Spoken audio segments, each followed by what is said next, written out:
Presidential candidates contesting the 2025 elections were present at Eve Leary on one of the several polling stations to observe the discipline services cast their ballots on Friday.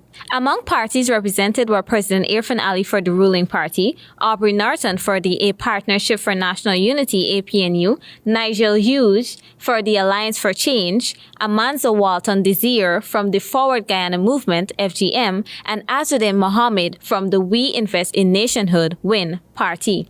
President Irfaan Ali, after observing the process, said the exercise was going smoothly with the observers and party agents being efficient.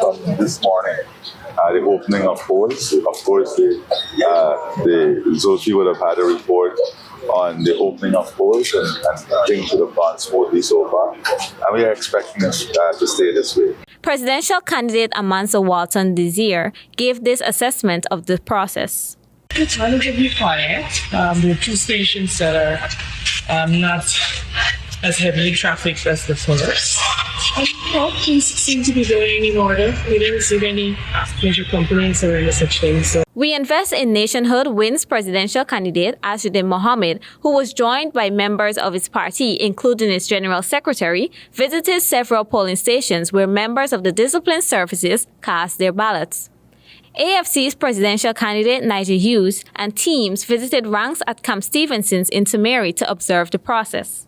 Meanwhile, presidential candidate for the A Partnership for National Unity APNU, Aubrey Norton, also spoke to the media after observing the voting process at Eve Leary. We are looking to have a situation where there's free and fair elections. However, Mr. Norton raised some concerns, particularly with the presence of the head of the Guyana police force at polling places.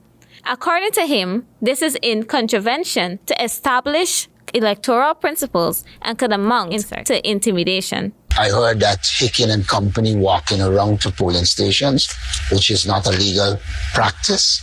You'll have to address that because you can't be the commissioner of police and the head of the army and walking around. In fact, that is, in some regard, using your authority to kind of pressure people. Despite his concerns, the APNU leader expressed confidence in winning the elections and highlighted further that officers in uniform should not be placed under such undue pressure. Policemen and so should be allowed to vote without any of the senior persons being around. More than 10,000 members of the discipline services were eligible to vote during the 2025 elections.